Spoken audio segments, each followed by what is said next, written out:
All right, my BIBLEin365 brothers and sisters, we are in the book of Haggai, and this is an incredible one, especially for our time. Folks, I have been so excited to go over this summary for you because the central theme of Haggai is something that we can all relate to significantly. And here's where it goes. This is really interesting, right? It centers around the idea that 15 years prior to the time of Haggai, the foundation of the temple had been laid, right? We can read about this in the book of Ezra. Now, this is really important to understand this. They started the work, but nothing more had been done. Now, there was a reason for this. The people had lost interest because what happened was there was a declaration made by the authorities that basically said you had to stop, in essence, doing the work. And so the people lost interest in it. Now, this was kind of crazy because Haggai was met by God in speaking to the people, and he had a powerful and very, very substantial effect on the people. Because what happened was this. Tell me if you can see a parallel to this, right?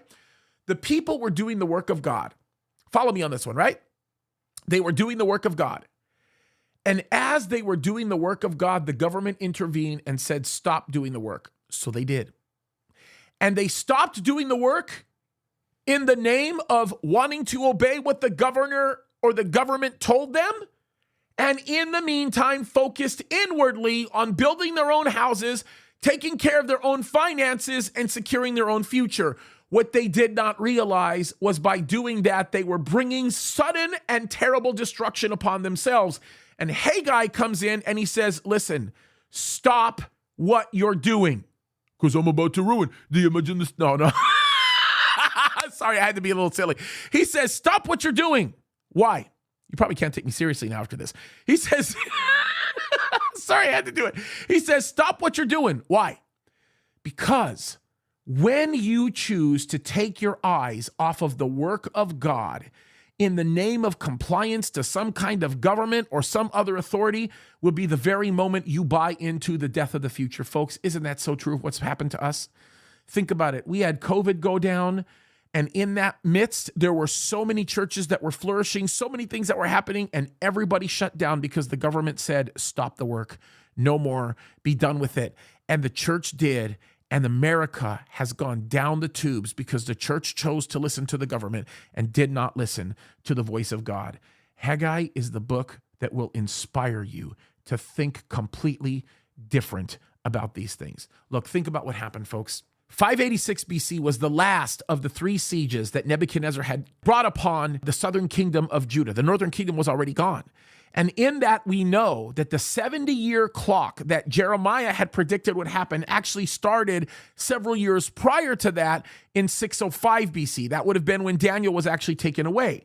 So in 538 BC, roughly 50,000 Jews went to Jerusalem to actually start building things out and doing what they needed to do. If you remember, they were under the leadership of Zerubbabel. If you remember, not by might nor by power, but by my spirit, says the Lord. That's the Zerubbabel story, right? And as you begin to go on, you get into 535 BC, where you begin to see the introduction of what Haggai has to say. And time goes on, and people slack, and people end up not wanting to do the work because they got distracted by other things. And Haggai comes into the place where he says, get back to the work. And when they did that, it led to other things that happened, right? When Haggai's fourth message came about to the people, which, by the way, would have been somewhere in December of, I want to say 535 BC, it set into motion so many other things that had taken place. And eventually, what that did was it brought back the Jews to the place where the temple was rededicated. And after that, we brought ourselves into the picture of Nehemiah, where in 445 BC, Artaxerxes Longimanus made the declaration to restore and rebuild the city, and that's when the walls were rebuilt, which, by the way, set off the prophetic timeline of Daniel chapter 9 and brings us right into that time that we read about, where Jesus rides into the city on a donkey, thus fulfilling amazing Bible prophecy. Anyway, folks, it's amazing to think about this, but here's the word of exhortation I can give you from Haggai. Don't be distracted by what the government is trying to tell you and how you should worship the Lord.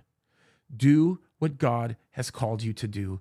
And folks, take it seriously because Christ could come at any moment. And let's stop using the government regulations as an excuse for why we choose to cower as believers in standing for the truth. I know I'm speaking to the choir here because you people are amazing and you continue to make me proud with all that you're doing. So keep fighting the good fight. Let's get into it, you guys. This is going to be a good book. Love you guys. God bless you.